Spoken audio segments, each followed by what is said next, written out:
Ok, meus irmãos, boa noite, graça e paz a todos. Sejam bem-vindos, lugar de culto, de adoração. Esperamos que Deus tenha trago alegria ao teu coração de estar aqui, o louvando juntamente conosco. Nos reunimos aqui com esse propósito, de adorar a Deus, de prestar um culto de louvor e adoração ao Senhor. Obrigado, meu irmão. Nós estamos fazendo em nossa igreja exposição do Evangelho de Mateus, e hoje nós iremos começar o capítulo de número 11.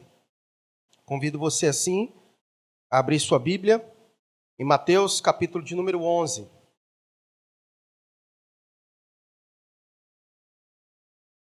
Nós, nesse mês, estamos completando aí exatamente um ano de que nós começamos a exposição desse Evangelho, o Evangelho de Mateus.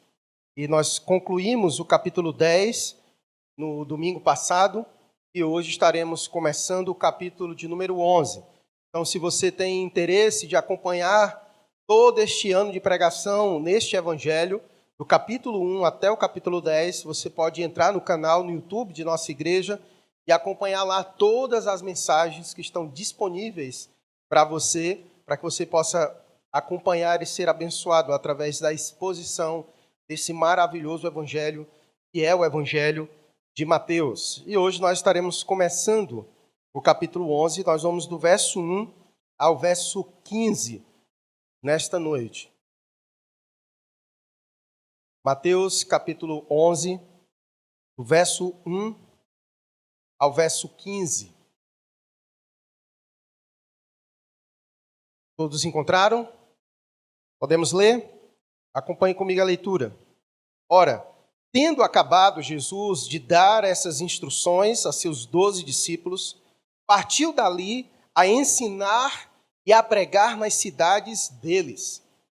Quando João ouviu no cárcere falar das obras de Cristo, mandou para os seus discípulos perguntar-lhe: És tu aquele que estava para vir, ou havíamos de esperar outro?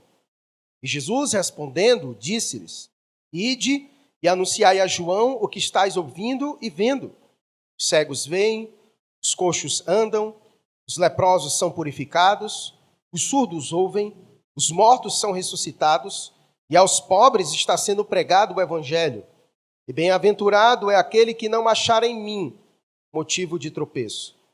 Então, em partindo eles, passou Jesus a dizer ao povo a respeito de João: Que saístes a ver no deserto?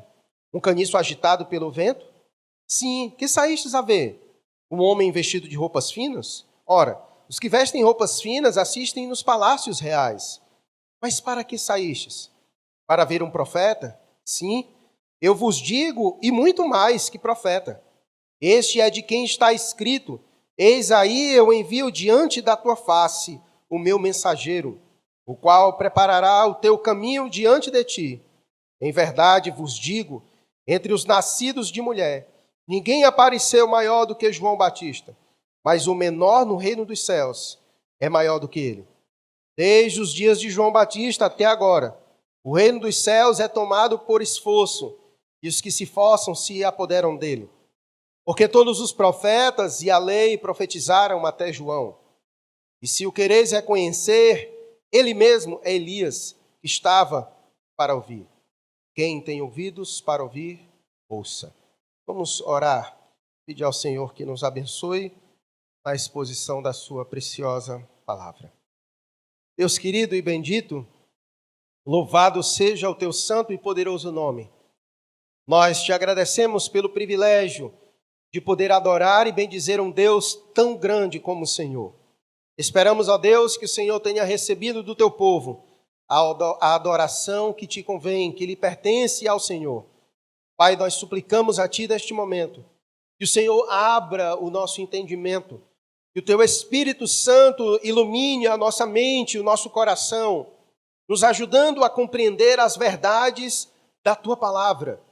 Deus abençoe todos quanto aqui se encontram nesta noite, bem como também aqueles que porventura estejam nos assistindo pela internet. Ajuda, Deus, o teu povo a compreender a tua palavra. E não permita, Deus, com que as distrações e os pensamentos que se perdem em outros lugares, em outras coisas. Tire de nós esse momento tão oportuno de ouvirmos o Senhor falar conosco. Fala, Deus, ao teu povo, que sejamos edificados, instruídos e exortados pela verdade da tua palavra. Nós oramos assim, agradecidos por esse imenso privilégio de poder abrir as Escrituras e meditar no que nela assim diz.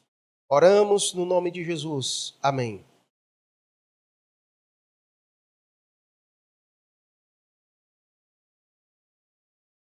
Quero lembrar os irmãos o contexto em que nós estamos, da exposição de Mateus, porque se faz extremamente necessário para nós compreendermos o capítulo 11. O capítulo 11, pelo menos esses 15 versos que nós lemos, tirando a exceção do versículo 1, que na verdade ele está junto com, era para ter sido exposto com os outros versículos anteriores do capítulo 10, mas como a versão ARA faz essa divisão, eu aproveitei para deixar ele para fazer nesse momento. Mas se percebe que depois daquele discurso que Jesus deu, uma figura volta à tona e volta a trazer proeminência no discurso de Jesus, que é a figura de João Batista. Nós bem vimos que no capítulo 4, depois que Jesus fora batizado pelo próprio João, naquele momento, João sai de cena e Jesus então entra em cena. E Jesus começa o seu ministério. E desde lá, então, a figura de João Batista dá uma desaparecida e convinha que assim acontecesse, porque João Batista, na verdade, como nós já bem vimos, e aqui mais uma vez Jesus reitera a missão de João Batista, ele veio para preparar o caminho para Jesus. Então, depois que Jesus chega, então, João Batista sai de cena e Jesus inicia seu ministério, do qual nós vimos Jesus percorrendo de cidade em cidade e desenvolvendo o seu ministério. E quando chega aqui novamente, João surge novamente como uma figura a qual Jesus tem o interesse de expor, assim como Mateus também volta a apresentar novamente a pessoa de João Batista. Mas é importante nós entendermos o contexto anterior e por que João Batista surge novamente aqui na discussão. O capítulo 10 inteiro, nós vimos que é aquele momento em que Jesus abre e dá o privilégio ao seu povo de partilhar da sua missão. Jesus veio com uma missão, assim como João Batista veio com uma missão, e os profetas também vieram com a missão de anunciar o reino, de convocar o povo ao arrependimento. João prega essa mensagem, Jesus prega essa mensagem. E quando chega no capítulo 10, Mateus então diz que Jesus convida os seus discípulos a participarem dessa missão. E como nós bem vimos, Jesus então ele dá uma série de instruções para os seus discípulos acerca dessa missão, que é a missão de sair, falar do reino e convocar o povo ao arrependimento. E a primeira instrução que Jesus traz para os seus discípulos é acerca das dificuldades que eles irão enfrentar no cumprimento dessa missão. E nós vimos do versículo 5 ao versículo de número 23, Jesus então inteirando os seus discípulos acerca dessa realidade, o cenário. Eu estou dando uma missão para vocês, mas deixa eu certificar vocês primeiro desse cenário que vocês irão enfrentar no cumprimento dessa missão. Vocês serão rejeitados. Muitos não irão querer ouvir vocês. Muitos não irão receber vocês. Vocês serão entregues. Vocês serão levados à presença de governadores e de reis. Vocês serão entregues aos tribunais. Vocês serão açoitados nas sinagogas. Vocês serão odiados por todos por causa do meu nome. Vocês serão perseguidos de cidade em cidade. Jesus então apresenta a realidade aos seus discípulos. Eis que eu convoco vocês, dou privilégio a vocês de participarem desta missão. E vocês vão cumprir essa missão, proclamando uma mensagem, falando às pessoas que o reino está próximo e convocando elas ao arrependimento. E vocês irão enfrentar esse tipo de cenário, esse tipo de situação. E Jesus, então, do versículo 24 adiante, concluindo o capítulo 10 de Mateus, Jesus então vai dizer aos seus discípulos que, mesmo diante desse cenário difícil, eles não tinham que temer. Eles não tinham que temer, primeiro porque era esperado eles passarem por esse tipo de aflição. Primeiro porque eles não eram maiores do que o mestre. Porque se o mestre foi chamado de Beelzebu, aquele que fazia as coisas em nome do Beelzebu, quanto mais os seus discípulos. Então Jesus reitera a eles, olha, a situação é essa, mas eu trago estímulos para vocês. Não tem mais. Não tem mais porque isso que vai acontecer com vocês já é o esperado. Porque assim como o mundo me odiou, há de odiar a vós também. Os discípulos e servos não são maiores do que os seus mestres e do que os seus senhores. Se isso sobreveio a mim, sobrevirá a vocês também. E Jesus então reitera eles com várias vezes, dizendo, não tem mais.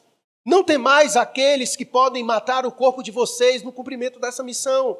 Não tema, porque deve-se temer mais ainda não somente aquele que é capaz de matar o corpo, mas aquele que é capaz de matar o corpo e lançar a alma no inferno.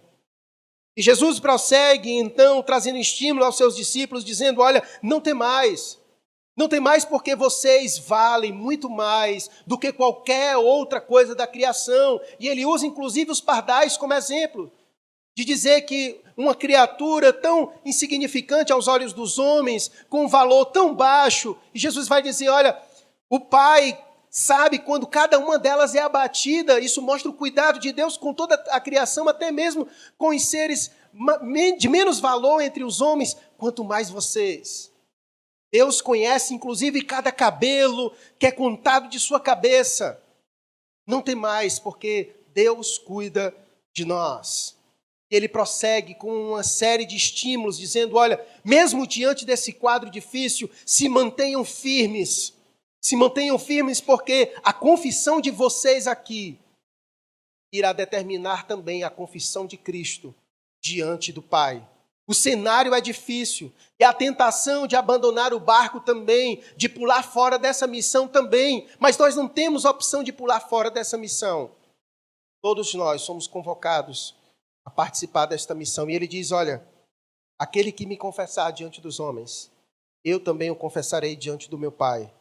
Mas aquele que me negar diante dos homens, eu também o negarei diante do meu Pai que está nos céus. Essa é a realidade do chamado de Deus para a nossa vida. É um chamado difícil, mas ao mesmo tempo com privilégios. E por isso que ele encerrou esse momento falando sobre a proposta da cruz. Quando ele disse, quem não tomar a sua cruz e vier após mim, não é digno de mim. Quem acha a sua vida, perdê-la-á. Quem, todavia, perde a vida por minha causa, achará. Jesus encerra, então, mostrando aos seus discípulos o chamado radical de Deus para a nossa vida. É isso que nos espera no mundo, mas é um grande privilégio para nós. E é com base nisso que falar sobre João Batista faz todo o significado. Dos versículos 2 a 6, no versículo 2 em especial, vai dizer qual era a condição de João Batista. Qual era a condição de João Batista aí no versículo de número 2?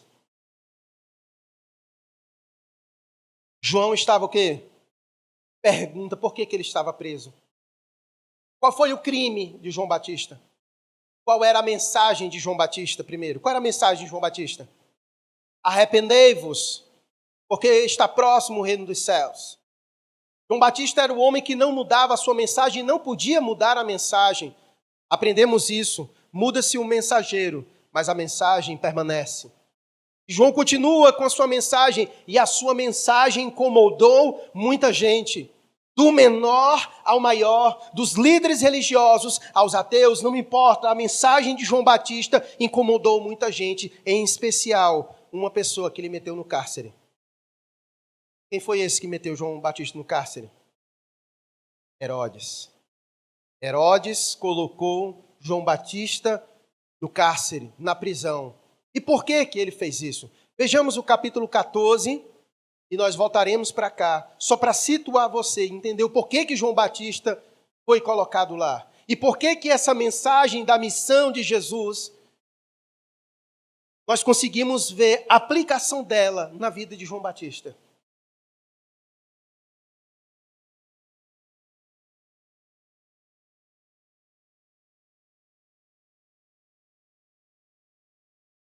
Mateus capítulo 14, verso 1 ao 12. A gente não vai expor, mas eu vou só ler para você entender o que foi que aconteceu com João Batista.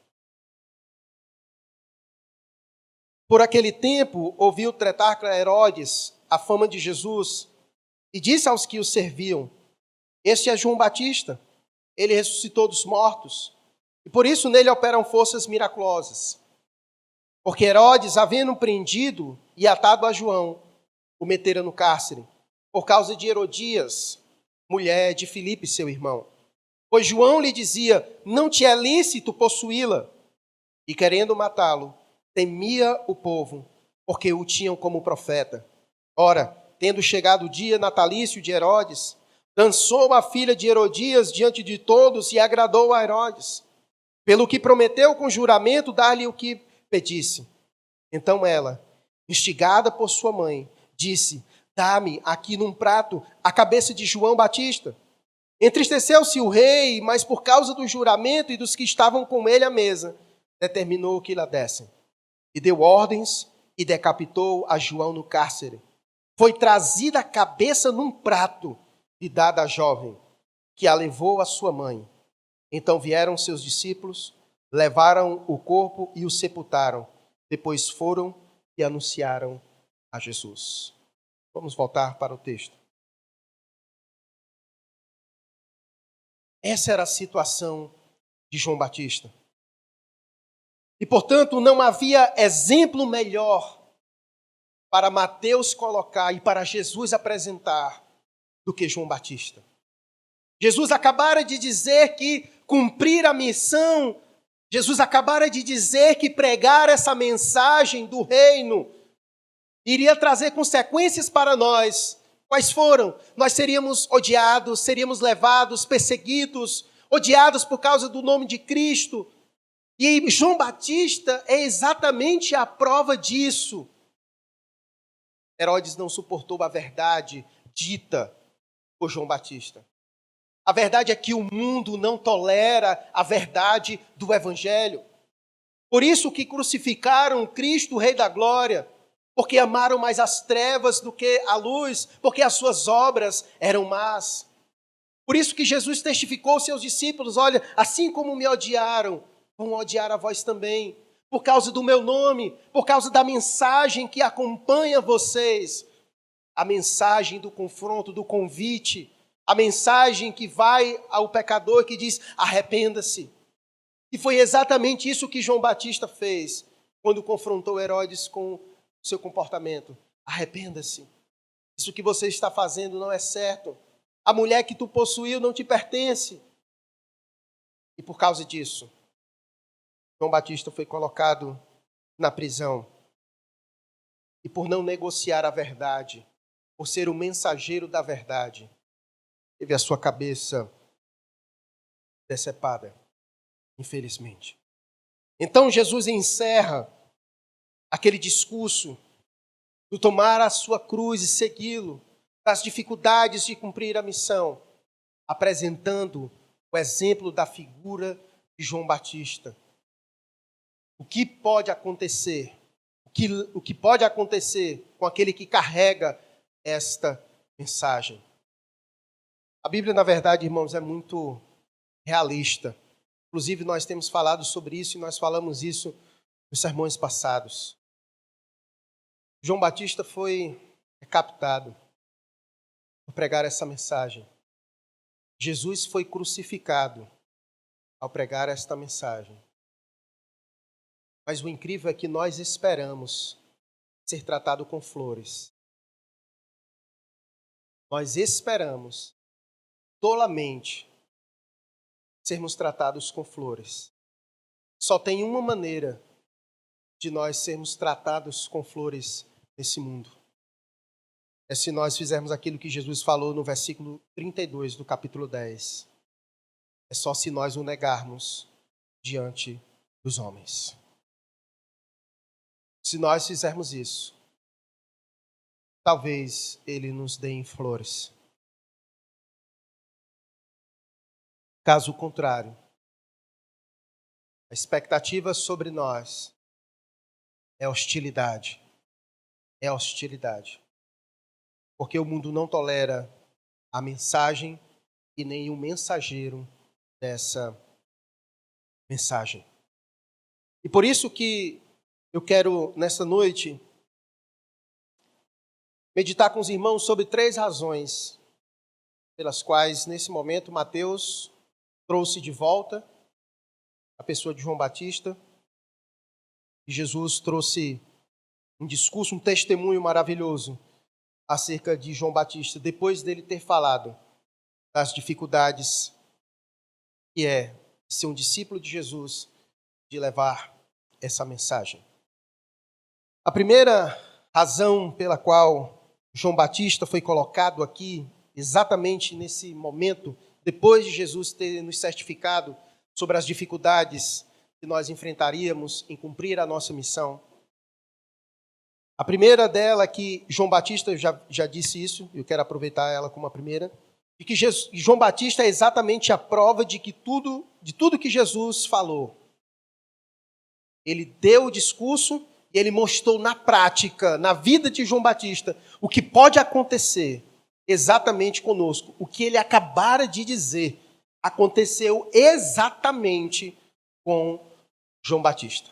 Ele coloca João Batista como exemplo claro daquilo que ele acabou de dizer sobre o que pode acontecer conosco.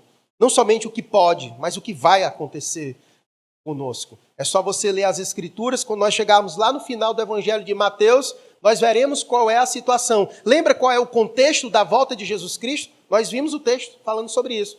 Lembra? Qual é o contexto em que Jesus vai estar voltando? Quando Jesus estiver voltando, o que é que vai estar acontecendo conosco? Nós estaremos em qual situação? No versículo 23 do capítulo 10. Vai dizer que nós estaremos percorrendo de cidade em cidade, sendo perseguido, e é quando Jesus volta. Então a realidade, o cenário da volta de Cristo é esse. O povo de Deus está sendo perseguido. Então ser perseguido no mundo é uma marca do povo de Deus. Porque é exatamente esse o cenário para a volta de Jesus Cristo. O cenário é exatamente esse. Estaremos sendo perseguidos. Estaremos sendo perseguidos. O versículo-chave desse texto é o versículo de número 12. Eu quero gastar um tempo com ele, explicando ele, na verdade, porque aparentemente ele dá uma travada, mas nós vamos destravar ele, se Deus quiser. Versículo 12. Quero que você gaste um tempo de a sua atenção comigo no versículo 12. Vai dizer assim: desde os dias de João Batista até agora, o reino dos céus é tomado por esforço, e os que se esforçam se apoderam dele. Pode deixar ele aí e prepara as outras versões, porque eu quero olhar ele em todas as versões disponíveis aí. Aparentemente, na versão ARA, e essa é a versão pior, certo? E aqui eu quero explicar aos irmãos um pouquinho sobre a língua grega, certo? Os irmãos bem sabem que o Novo Testamento foi escrito no grego. O que acontece é que certas traduções, elas não conseguem, infelizmente, expressar com toda clareza aquilo que a palavra grega muitas vezes quer dizer. Um exemplo. Para nós, a palavra amor, nós podemos empregar em qualquer contexto que nós desejarmos. E não precisa modificar a palavra. Por exemplo, a mesma palavra que você diz ama a Deus, você diz eu amo cachorro quente. No grego, não é assim. A palavra para dizer amor a Deus é uma. A palavra para dizer que eu amo meu irmão é outra. Para mim dizer que eu amo a minha esposa é outra palavra. Então, para cada situação de amor, há uma palavra diferente. Então, a palavra, a língua grega, ela tem suas diferenças do português. Então, quando a gente vai fazer a tradução, em alguns momentos, em algumas determinadas palavras e passagens, as traduções serão imprecisas. Esse texto é um deles. Todas as versões são imprecisas. Todas.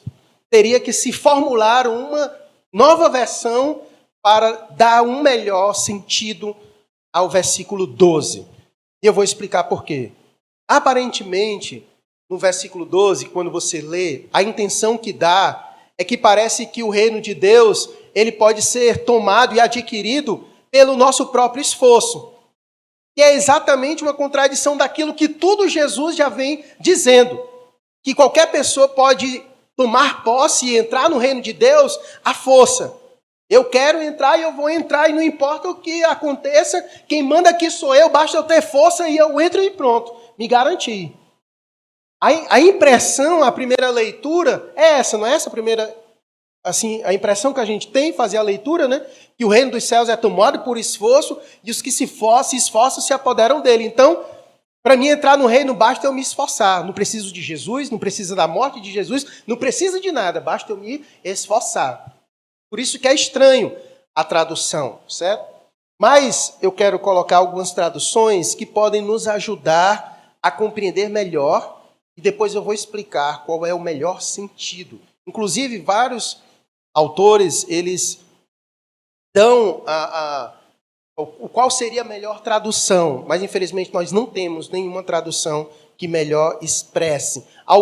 Nós teremos que juntar. Eu quero aqui juntar duas traduções para a gente tentar entender melhor. Coloca aí a NVT, por gentileza. Olha o que ele vai dizer. Ele vai dizer assim: desde os dias em que João pregava, o reino dos céus sofre violência. Você percebe que já mudou. Certo? Essa ideia é melhor.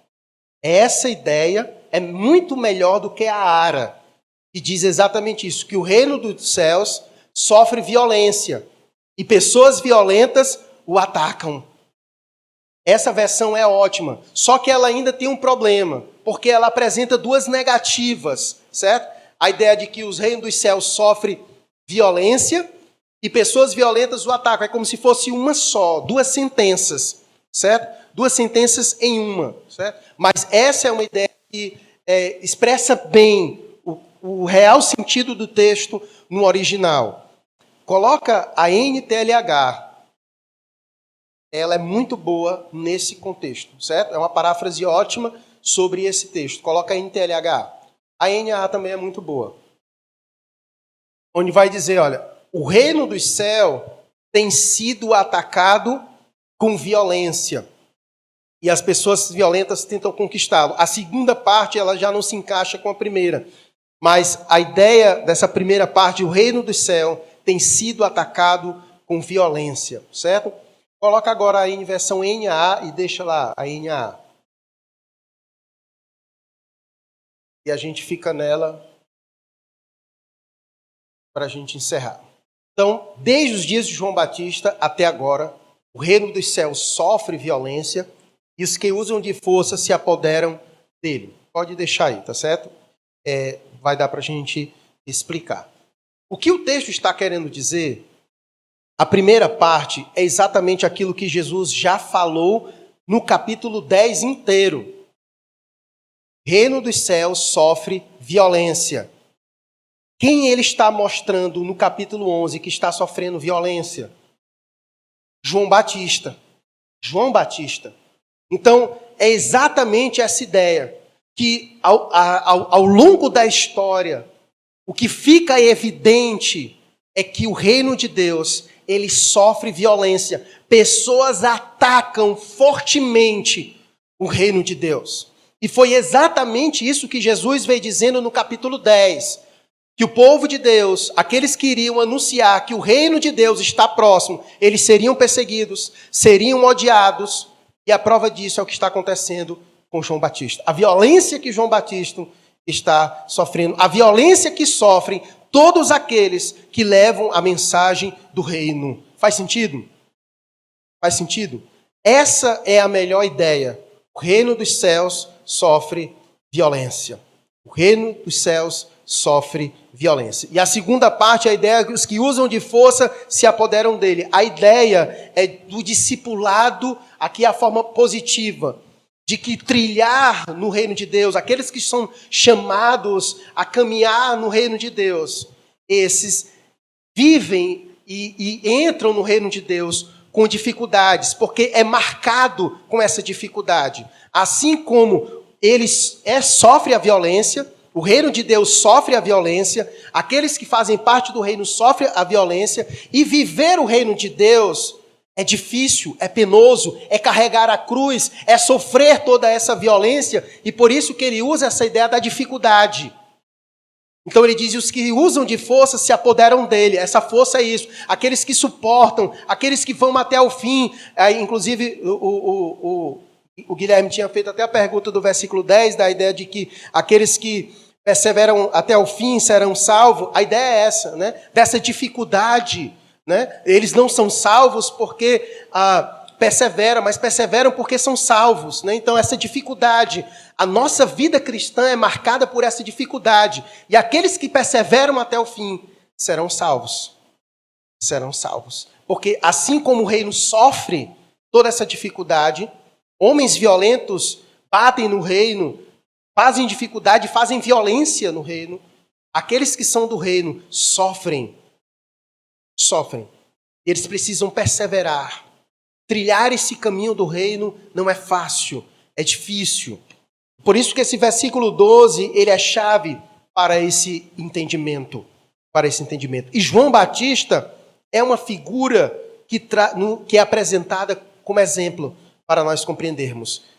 João Batista, até agora, tudo que vem acontecendo é com muita dificuldade. O reino sofrendo ataques, investidas, com muitas dificuldades. Jesus chega, desde que Jesus chegou, desde a narrativa até agora. Qual é o cenário? Não é um cenário de perseguição, um cenário de perseguição, de violência contra Jesus, de violência contra os discípulos, de violência contra João. E a ideia é que esse cenário de violência continue, como nós já temos falado. Esse cenário de violência contra o reino, ele vai continuar até a volta de Jesus. Pois, como eu falei, o cenário da volta de Jesus é um cenário em que nós estaremos sendo perseguidos. E por isso que aqueles que usam de força se apoderam dele, aqueles que perseveram, aqueles que trilham o caminho do reino com dificuldade, esses vão até o fim e serão salvos. E a figura de João Batista é, então, a prova clara de como isso funciona. Portanto, a versão ARA ela não é muito boa para expressar isso. Outras versões são melhores, mas ele usa a ideia de João Batista para nós entendermos isso. Então, desde os dias de João Batista até agora, o reino dos céus sofre violência e os que usam de força se apoderam dele. Por isso, João Batista foi colocado aqui, nesse momento, para esse tipo de compreensão. Mas outra razão pela qual João Batista foi colocado aqui também. João Batista, ele é o marco da transição de uma dispensação para outra. Olha o que vai dizer o versículo 11 e 12. Em verdade vos digo, entre os nascidos de mulher, ninguém apareceu maior do que João Batista, mas o menor no reino dos céus é maior do que ele. E aí retoma de novo o versículo 12. Desde os dias de João Batista até agora, o reino dos céus é tomado por esforço, e os que se esforçam se apoderam dele. João Batista, ele é o marco de uma dispensação para outra.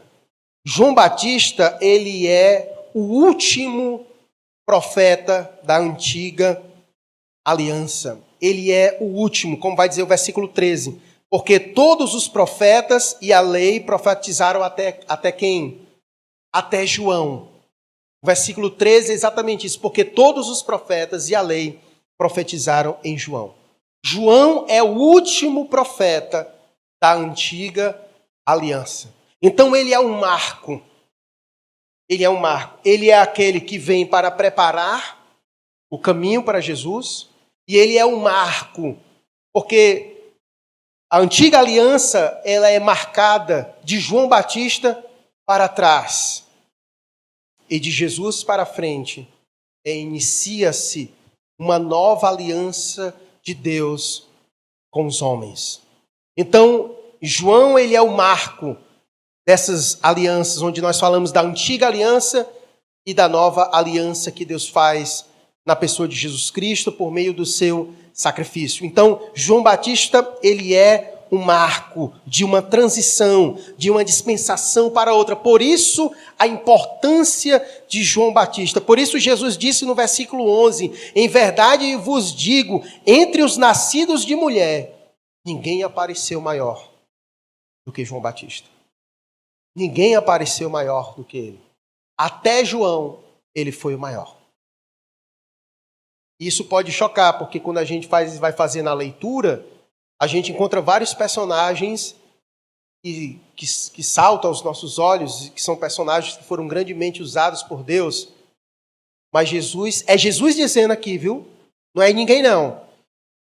Não teve ninguém maior do que João Batista, nascido de mulher. Ele foi o maior. Algumas considerações precisam ser ditas. Por que ele foi chamado de o maior? Todos os outros profetas profetizaram acerca de Cristo, daquele que viria. Mas João Batista teve o privilégio de profetizar e dizer, olhando e tocando, esse é o Cordeiro de Deus. Esse é o Cordeiro de Deus. E não somente isso. Ixi, meu irmão, ficou pesado, não foi? Fiquei apontando para ele. Esse é o Cordeiro de Deus. João Batista disse, olha, esse é o Cordeiro de Deus. Vou apontar para cá. Esse é o Cordeiro de Deus. Ixi, aí os irmãos vão achar que são eles lá de casa, né? Esse é o Cordeiro de Deus, que tira o pecado do mundo. João Batista teve o privilégio de batizar o Deus encarnado. Então, nessas considerações, João Batista se sobressaiu sobre todos os outros, de maneira que Jesus dá um testemunho positivo dele, diz, olha, dos nascidos de mulher, não teve como João. Ele foi o maior. Ele marca, ele encerra toda uma dispensação de Deus, uma antiga aliança de Deus com os homens, encerra em João. E em Jesus inicia outra. Então ele é um marco. Ele é o maior nascido entre as mulheres e é um marco que encerra. A lei e os profetas profetizaram até ele. Ele é o marco. Ele é o ponto. Ele é a referência. É João. A lei e os profetas chegam até ele. Depois dele vem eu, Cristo. Com a nova dispensação, uma graça. Dispensação diferente. Certo? Então ele tem esse marco. Por isso ele tem esse destaque dado pelo próprio Cristo. O destaque de João Batista é dado pelo próprio Cristo. Ele encerra, certo? Ele encerra uma dispensação para o início de uma outra. Por isso Jesus diz, em verdade vos digo, entre os nascidos de mulher, ninguém apareceu maior do que João Batista.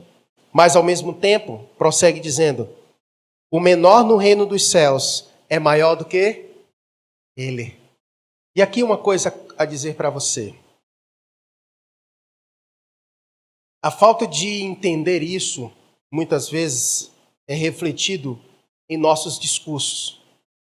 É comum a gente olhar para a antiga dispensação, olhar para João Batista, do qual Jesus disse que dos nascidos de mulher, não há nenhum maior do que ele, até João. Mas Jesus está dizendo que você é maior do que ele. Você consegue entender isso?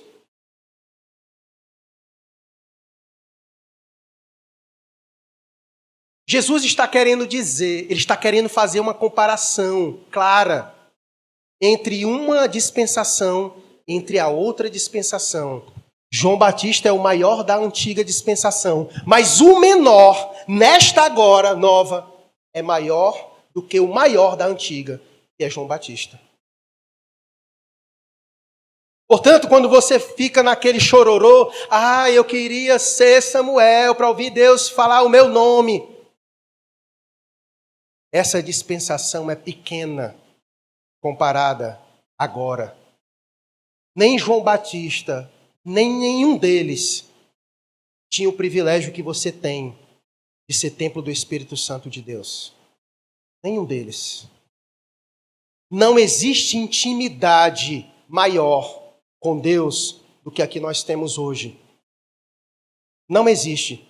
Essa é a diferença de uma dispensação para outra. Por isso que Jesus vai dizer, o menor agora é maior do que ele. Mesmo ele sendo o maior dos nascidos entre as mulheres, mas agora o menor do reino dos céus é maior do que ele. É maior do que ele. Porque Jesus faz essa comparação entre uma dispensação e a outra. Se nós entendermos em todas as peculiaridades, a grandeza dessa nova dispensação, nós pararíamos com esse chororô. Por isso que o autor de Hebreus vai dizer, irmãos, olha, entre com intrepidez na presença de Deus. Você sabe o que é nós termos acesso aos santos dos santos? Você tem acesso aos santos dos santos. Me diga no Antigo Testamento quem podia fazer isso. Só o sumo sacerdote, uma vez por ano, você pode fazer isso por dia quantas vezes você quiser. Você não precisa viajar para isso. Por isso, nós somos privilegiados. E por isso Jesus disse, o menor hoje é maior do que João Batista. É maior do que João Batista. Ele quer fazer, ele diz, olha, João é um marco da antiga aliança, mas ela é pequena comparada a esta nova que eu vos trago. É a nova aliança. Quando nós celebramos a ceia e nós tomamos o cálice, ele diz exatamente isso. Representa a nova aliança. Essa nova aliança é maior do que a antiga. Muito maior. Muito maior. Então nós somos privilegiados. A relação que nós temos com Deus é infinitamente maior do que a dos irmãos do passado. Nós precisamos encarar isso como um privilégio. Por isso que o autor de Hebreus, quando ele expõe isso, ele apresenta como privilégio. Porque ele entende a pequenez da antiga aliança comparada à grandeza dessa nova aliança. Dessa nova aliança. Por isso ele diz, em verdade vos digo, entre os nascidos de mulher, ninguém apareceu maior do que João Batista. Mas, uma conjunção adversativa, mas o melhor no reino dos céus é maior do que ele, é maior que ele. Apresentou a situação de João Batista para exatamente fazer esse contraste. Se você fica chocado em saber que João Batista é o maior dos nascidos entre as mulheres, como você fica em saber que você é maior do que ele? Por causa da dispensação. Por causa do novo momento, em que encerra em João e começa na pessoa de Jesus Cristo. Novo momento. Novo momento. Portanto, diante desse cenário, João Batista, a terceira razão pela qual o Senhor apresenta João Batista nesse momento como uma figura a nos trazer lições sobre tudo que ele vinha dizendo. A terceira é sobre o bom testemunho que Deus dá aos seus servos fiéis. Aparentemente, quando a gente faz a leitura do texto, parece que João Batista é um derrotado, né? O cara foi o maior dos nascidos de mulher, foi preso e teve a cabeça cepada. Que negócio é esse? parece que perdeu. Game over para ele. Fatality do Mortal Kombat. Teve a cabeça arrancada. Negócio brutal. E é exatamente aquilo que a gente acabou de ver. Que o reino de Deus sofre violência. E quando você olha para João Batista, rapaz, não tem muito serventia não esse negócio. O que nos traz ânimo nesse texto é que, embora possa transmitir fraqueza, o testemunho, o que ocorre com João Batista, mas o testemunho que Jesus dá de João Batista é espetacular.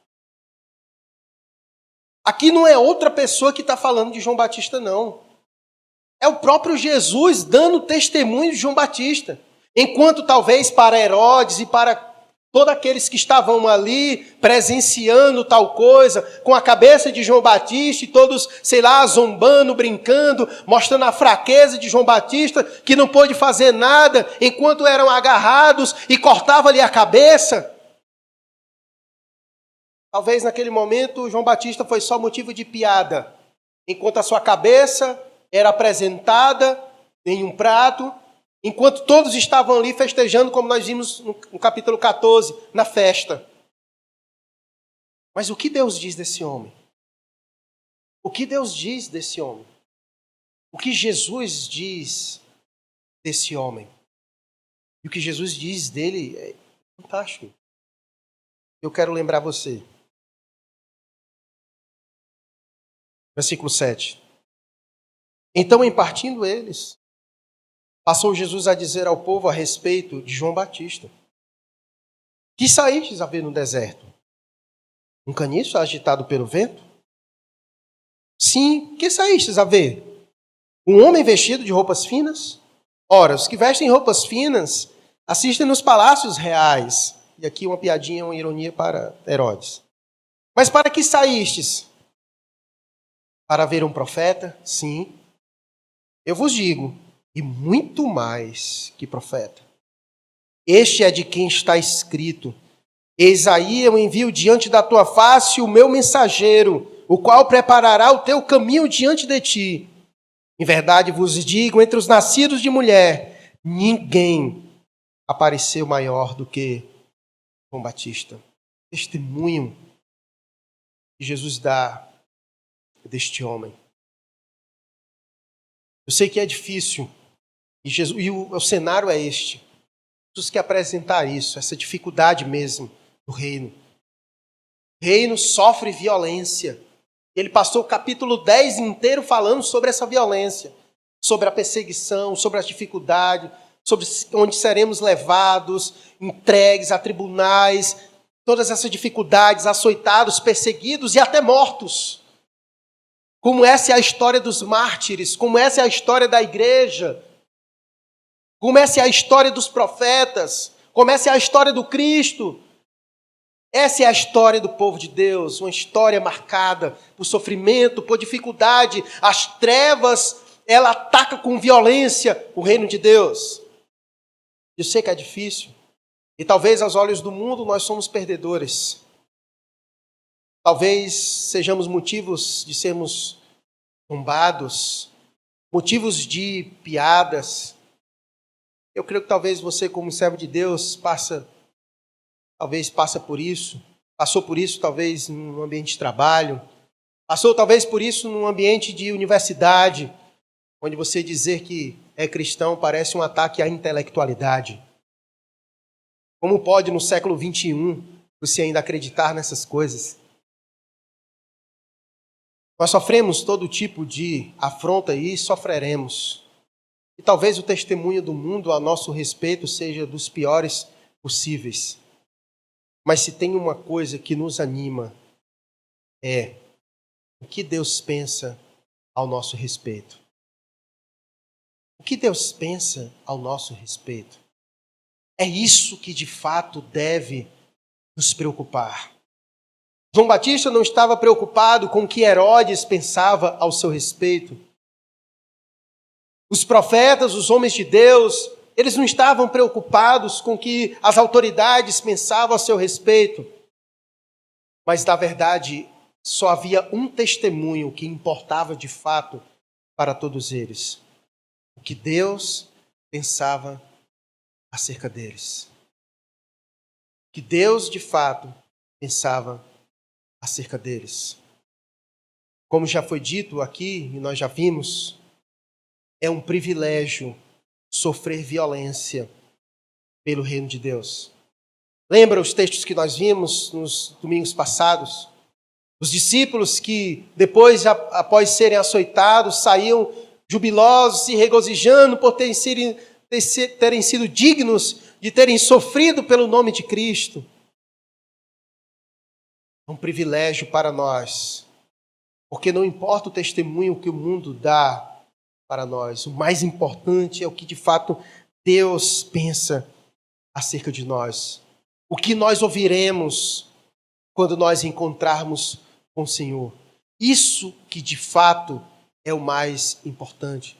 A sentença que mais importa não é a que o mundo nos julgarmos culpados, como João Batista foi julgado culpado sem ser culpado e teve a sua cabeça decapitada pelo seu crime. Não importa a sentença que o mundo dá, mas importa é a sentença que o Senhor dará ao nosso respeito. Pode até ser que a última coisa que nós escute dos homens seja: você é culpado, condenado à morte. Mas quando isso acontecer, o mais importante é quando nossa cabeça cair e nós aparecermos diante do Senhor, é nós ouvirmos Ele dizer: servo bom e fiel, entra no gozo do teu Senhor. Isso é o mais importante para nós. Isso é o mais importante para nós. João Batista era um louco diante das autoridades. Ele não se vestia adequadamente, era um homem que vivia no deserto, que vestia peles de animais, que comia gafanhotos e mel silvestre. Não tinha aparência nenhuma. Talvez muitos olhavam para João Batista: esse cara é um maluco, é um louco. Mas Deus diz: ninguém, nem mesmo as maiores autoridades eram maiores do que João Batista. Não havia nenhum nascido de mulher maior do que João Batista. Mais importante do que o testemunho dos homens é o testemunho de Deus ao nosso respeito. É o nosso respeito. Portanto, seja fiel ao Senhor. Seja fiel ao Senhor. Como ele diz: aquele que me confessar diante dos homens, eu também o confessarei diante do meu Pai. Eu quero encerrar recitando o versículo 15, que diz: como? Versículo 15. E diz como? Você já prestou atenção que muitas das narrativas de Apocalipse das igrejas encerra sempre dizendo isso? Ouça o que o Espírito diz às igrejas.